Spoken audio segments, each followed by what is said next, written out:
Okay, hello and welcome to the first video of the Church of the Wolf's Grove. This is a pagan Wiccan church that is only right now available online. I have been trying and struggling to get a building, and of course it's all this, legal issues and problems and so on and so forth.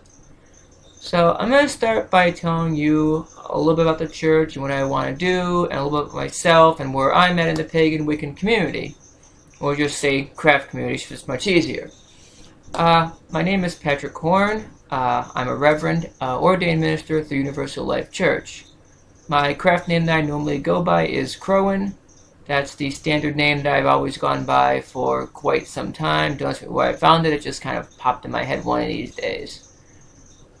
When I was 14, I was born and raised Catholic, all that jazzy stuff.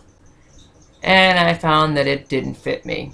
So I started exploring other religions and other aspects in life. And I found that the craft worked really, really well for me. Well, going through high school and being a loner and not having many friends, just a select group of people I hung out with, I got lucky. I'm not going to mention anybody's name here because of secrecy acts in my previous coven. But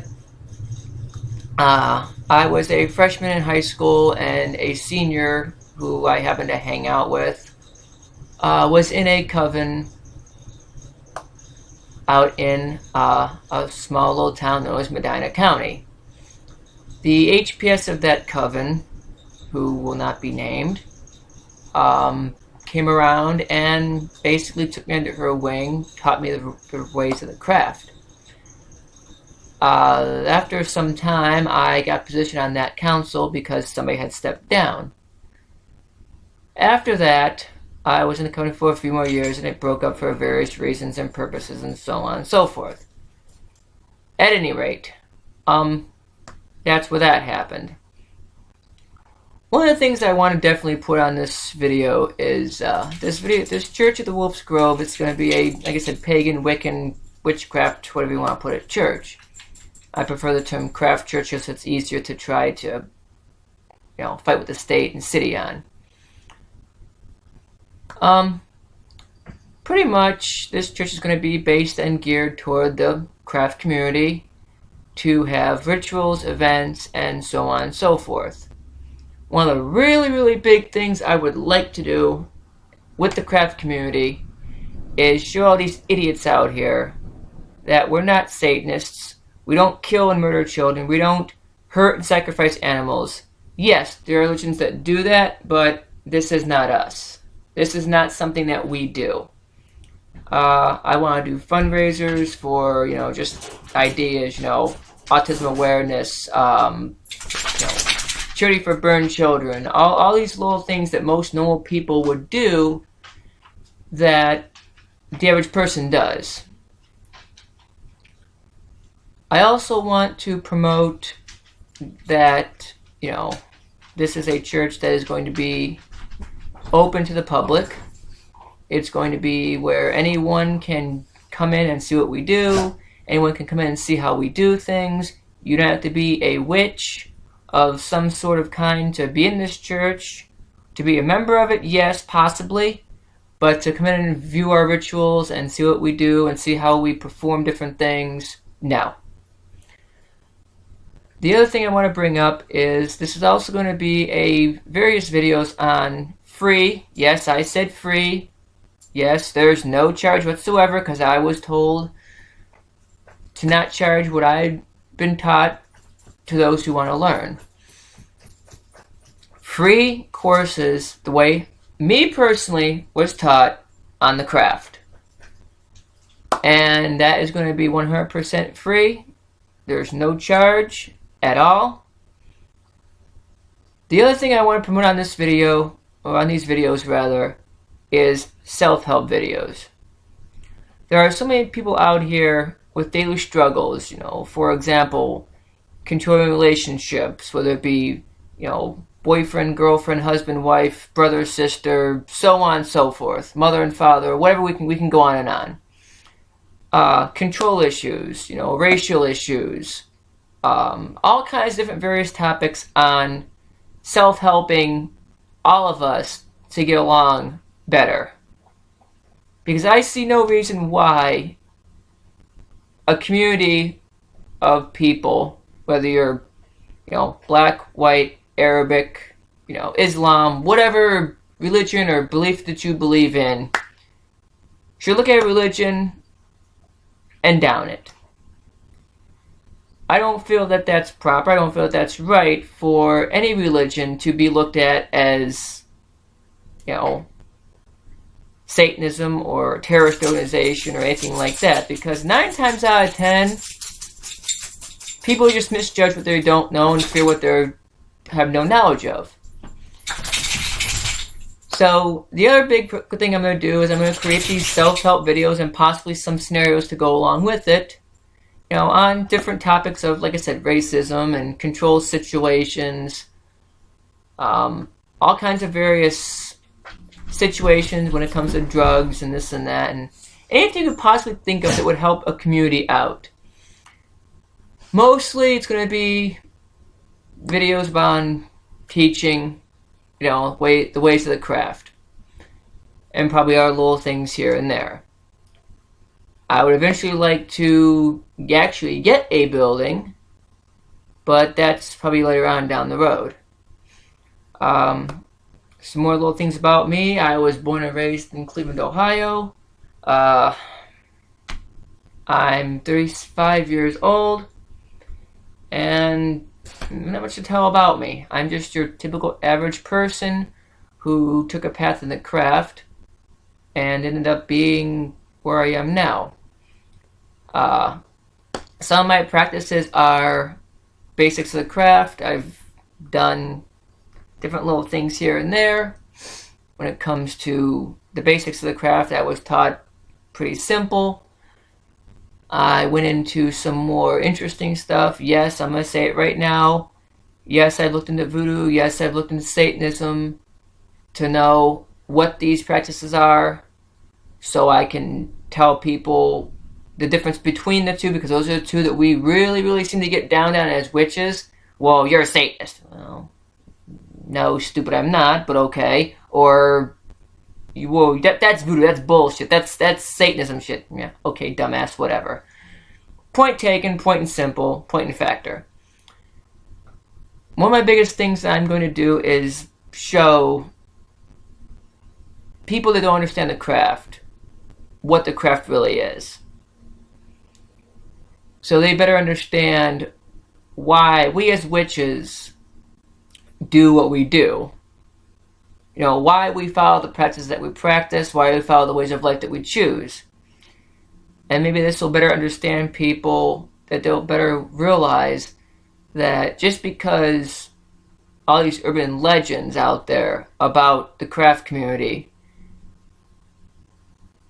have somewhat truth to them, but are very, very misjudged. And I'll just give you a quick example of that. There's this great, wonderful rumor going around that witches sacrifice and kill animals. Okay. So, yes, in some cultures and sects of craft, they do. Satanism, of course, they sacrifice various animals for different purposes. And that's their belief and their religious background. That's nothing to do with the craft community. The only reason a witch would sacrifice, say, a livestock animal, and like I said, these are cultures not in the United States that I'm aware of, but I know in some cultures of England and those countries where the pagan communities are a little larger, the reason for this is simple. And this should make perfect sense to most people, unless you're completely a dumb idiot and don't get grasp the concept of what I'm going to tell you. We all know in life that sometimes livestock has what they call a runt, whether it be a calf, a sheep, any kind of livestock. Well, some cultures believe that, in nature, the mother of whatever livestock that creature is to get pushed aside and left to die. Some people would say, well, nurse it back to health and so on and so forth. Well, yeah, you could. But when you're on a large farm, you have a lot of animals to take care of, you might not have time to do all that. So in some cultures, rather than let the animals suffer and die, they would sacrifice it to whatever particular deity or god that particular sect of culture believes in, whether it be, Mena, Pan, Aphrodite, Diana, so on and so forth. And they would kill it and use it for a source of meat, clothing, tools, so on and so forth. And then what they can't use, they would just obviously let natural selection take over and it would just deteriorate into the ground. That's one of our big problems comes from. People misunderstand what the whole thing about animal sacrificing means. It does not mean that you're going to kill an animal because you want to kill it. Another perfect example is, if you want to get technical, and I'm a very, very, very blunt person, what do you think your meat comes from? Cow, sheep, someone's got to kill it for a source of food, so there you go. Point taken. But to go back on the video, I got a little off there. This video is mostly to get the beginning and inner workings of the Church of the Wolf's Grove rolling. I want to try to, like I said, start getting some more videos up here and try and get some things going soon, and hopefully to show people what the craft really is. And for those out there who don't understand it, I want them to either come to me, call me, whichever way it means to get a hold of me, to understand better why we get treated the way that we do and why other religions get treated the way they get treated. I'm not afraid to show who I am by any means. I wear my pent out every day and wear it out proudly. As you can see, I've made a pentagram ministry collar, which was simple and easy. It's just basically a ministry collar that I bought when I bought this ministry shirt, and I just basically tacked it on with some glue and some other material, and it works fine. Like I said, I usually always have a pentagram on, and of course it's right here. As you can see, you can't see, but right here. And again, it's always on me, no matter what. I have two on for obvious purposes because I just pulled it out for the video. But anyway, I want everybody to feel free to contact me, talk to me, whatever you feel is the need to get a hold of this, hopefully, church and process to start. I hope that you would work with me, for those of you in the community. I do sort of have a minor issue with some of the situations with trying to get a church going, because of course the way the state of Ohio works is right now, as I was told, I don't know if this is correct or not, but I'm looking into it still. You need a building to have a church, but you need a charter to have a building. So yeah, I'm fighting with that whole situation right now. To run a church, you basically need three things. You need a minister, a treasurer, and a secretary. I kind of sort of have that at the moment, but just the way my luck works. My treasurer and secretary are not very close by, and that kind of complicates things a little bit. But all in all, I think that this is going to go very, very well, and I'm hoping that people start to realize that there is churches out there that will help people learn the craft community, and that the craft community is not what people assume it to be versus what it really is. I'm hoping that people realize that, there is a group out here and many groups out here that will be more than happy to talk to people out here who don't understand the craft. Just to give you some insight on ideas, there are a number of pagan, Wiccan, witchcraft stores, whatever you want to call them, New Age shops, in and around the Cleveland area. There's some in Lakewood, there's some in Bedford, there's some in Willoughby, and I'm sure there's some in other counties as well. But instead of judging us and assuming what you know about us, why don't you just come in and ask us, hey, I'm non-denominational, or I'm, whatever religion I am, I don't know anything about you, but I'd like to learn. Because I was told this, and I don't know if it's true, and I don't want to judge you. Because when you judge somebody that you don't know, I've been judged myself by a lot of people, just because you don't like me. Well, that's not an excuse in my book. You can't look at somebody and say, I don't like you. Especially when you don't know the person. I mean, yeah, we can do a little energy thing and get the vibe, and that's fine. But when it comes to religion, folks, if you don't know something, ask.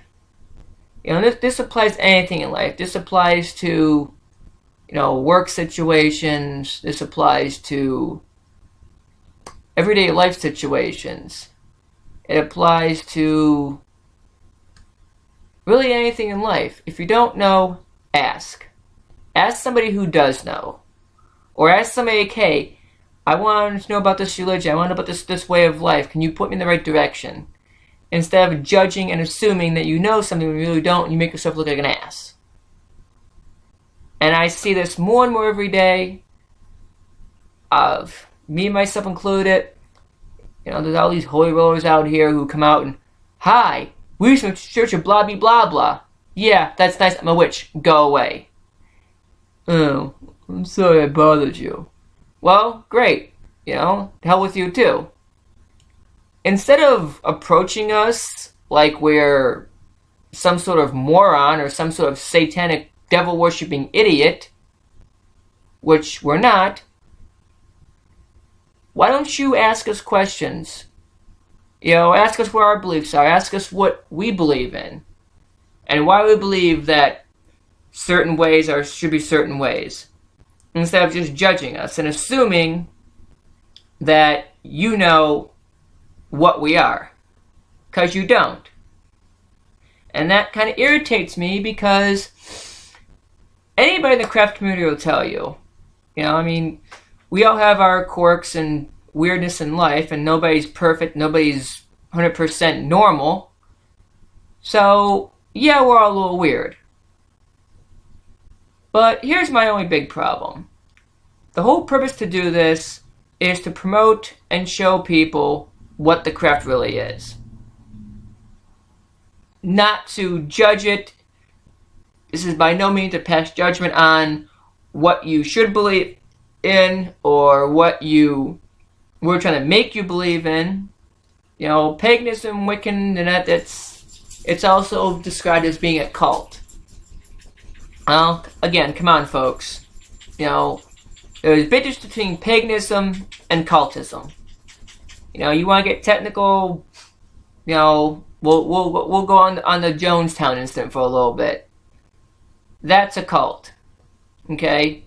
The Reverend Jim Jones, again, he was just a great reverend who everybody followed, believed in, cared about, and he built this massive compound, and he basically had all these followers start living with him and, doing different things to help them out, and then, bang. He decides, I'm going to go fuck with these people. I'm going to start taking away their food, start taking away their living, tell them who they can have sex with, tell them who they can be with, arranged marriages, all this other shit. This, people, is what a cult is. Okay? You have some sort of called prophet, or some so-called reverend or priest or pastor, whatever you want to decide to call the individual. And they have this big, huge group, and they have an area where they can take people and promise them, luxury living and, all the this and that you can have wherever you want. And for a while, yeah, you get all that.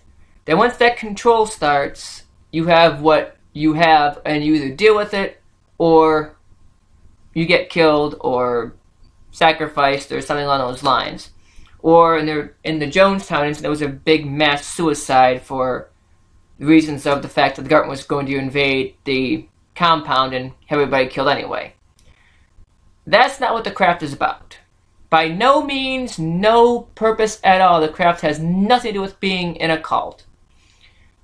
The craft is a free religion. Let me again say that. It's a free religion. Okay? There are certain guidelines that need to be followed, yes. But when it comes to an individual, I'm going to put this back, and this looks kind of, well, yeah. Just looks kind of weird to me, but anyway, I shouldn't have two pentagrams out, but on the same, back to the topic. Religion, the craft is a free religion. And what I mean by free religion is, once you learn the basics of the craft, okay,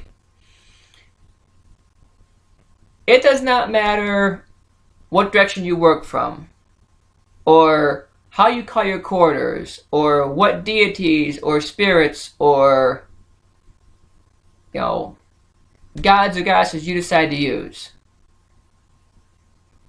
The craft itself is an open religion to the Mother Earth and the four elements. Once you're the basic guidelines of the craft, you are free to explore a whole wide range of topics, whether it be, herbology, tarot card reading, alchemy, anthropology, all kinds of, topics that we can get into that tie into the craft in some way or another. But by no means are we considered a cult. I know people consider us a cult. I know people look at us like we are a cult. But for the few groups that are out there who may practice openly in public, before you go and pass judgment on us, watch us. See what we do. Listen to what we say. Because the whole difference between a cult and a witch are two very, very, very different things. The other big problem I have with this situation is we as adults tend to fear what we don't know. And again,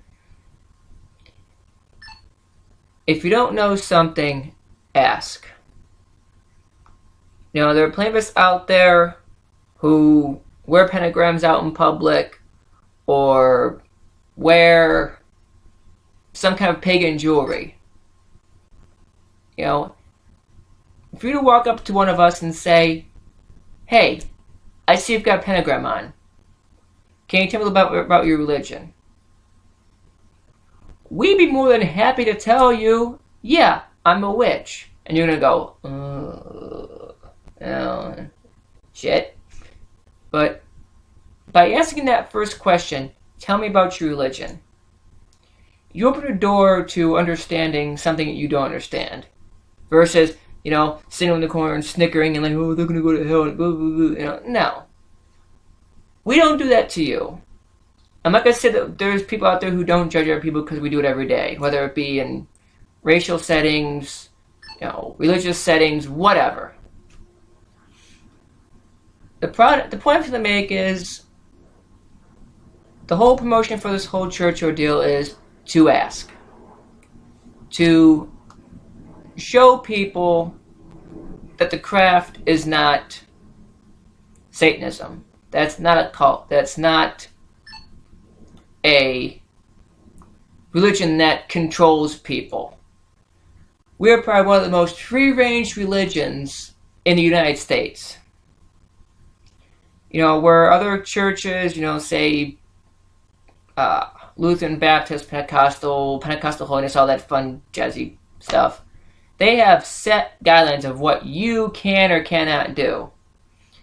But in reality, folks, and you can look this up in any, you know, history situation or look up online, most of religions came from the pagans. And that's just point, true, and factor.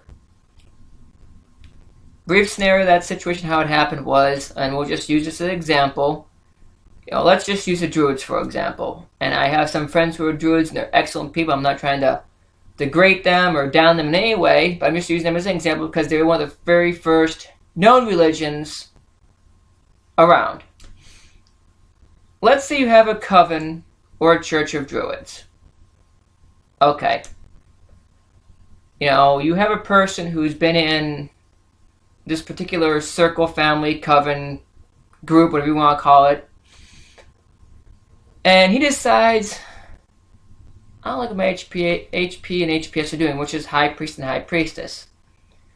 I'm going to go off and start my own religion. So he leaves the coven and he decides he goes start his own religion. And to go, well, shit. I don't know what I'm doing. But, I got an idea. I'm going to take a little bit of this and a little bit of that, and I'm going to create a religion called, we'll just say, Catholicism. And then the cycle continues all over again. And so on and so forth. That's my theory on how religion got started. But again, it doesn't matter what religion you are or what belief you have. We as pagans, or witches, whatever you want to decide to call us, are very open to most things, open to things that most people wouldn't be open to. Just a few things, you know, most of us are okay with the LGBT community. Most of us are okay with, you know, there's certain situations in life where, you know, you're out in public and most of us are okay with the whole, you know, developmentally handicapped, disabled people. Most people are like, oh, well, you know, they're weird. They're mentally unstable, and you know, I'll tell you. Most people, again, feel they don't understand. So, again, that's pretty much what the pagan community is, what the craft community is, rather. So, hopefully, this short video, well, not quite short, but little video will get you the insight and the idea of what the Church of the Wolf Grove is about. I know we got into some wordy topics and, you know, got a little off subject a little bit, but the main goal for this video was to promote and try to get running the Church of the Wolf's Grove. So, I do want to elaborate on one more little thing. I should not tuck my pen back in my shirt, but I'm going to take this off quickly. I do want to show you one little thing that we get down with all the time. I don't know if you can see this, but this is a pentagram. Okay? 5 points and a star with a circle around it. Okay. This pentagram is a protection amulet worn by most witches. Okay. It represents the earth, the air, the fire, the water, one's inner spirit, the circle of life, and some people believe that the inside of the pentagram is their all-foreseeing eye. Great. Fine. Dandy. I'm okay with that. But one thing I want to show you. Okay? Pentagram. Okay? Whatever you do, please don't misjudge us for this.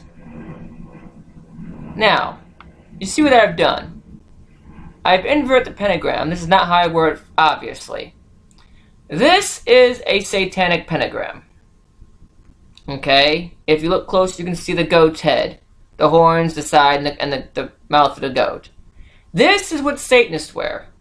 Okay, do some Satanists wear pentagrams that are forward? Yes. But if you see a pentagram like this, the person is probably satanic. But if you see a pentagram like this, they're probably a witch.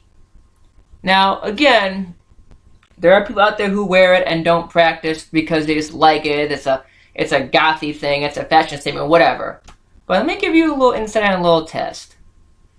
Okay? Let's say you see somebody wearing a pentagram. Okay? In the Catholic religion, they say something called peace be with you, which is basically a way of saying, hello, how are you? Well, us as witches have a saying too. It's called blessed be. It means hello, how are you, how are things, whatever you want to characterize it as.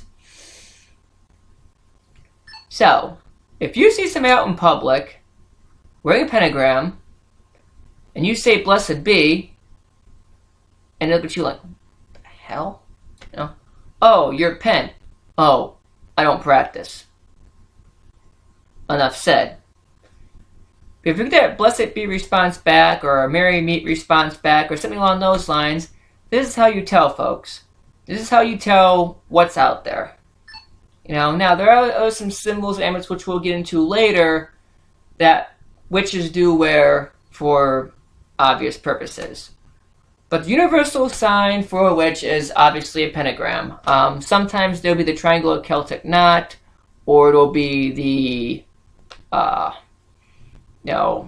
the two moons and the sun, or something like that. Or it might be there's other groups out here in Cleveland called the OTO. They have their own symbol that they use as well, which we'll get into all that later. But look around. Go online, look up pagan symbols, and it doesn't have to go up to somebody and say, "Hi, I see that you have on this particular amulet. Do you practice?" Well, if they don't go to say practice what, you say, are you a witch? You might get a weird, oh no, I'm Christian, blah blah blah. Okay, I just figured I'd ask. Some of us wear crystals, some of us wear various number of things. Like I said, we'll get into that later on. But again, ask. Don't be afraid to walk up to somebody who's wearing a pentagram and say, I want to know more. Or tell me about your religion. Something along those lines. So, to conclude, I just want to say thank you for everybody for watching this video. I know, like I said, it was long and wordy. I know we got off topic a little bit on the whole aspects of the church, but my whole goal is to start right now, at the moment, an online witch church and teach and have self-help topics, and whatever else we have in between is fine. I do hope to find a building at some point and actually do start doing rituals and inviting the public in to see what we do and all that stuff. But anyway, I thank you all for listening to my boring speech, and blessed be.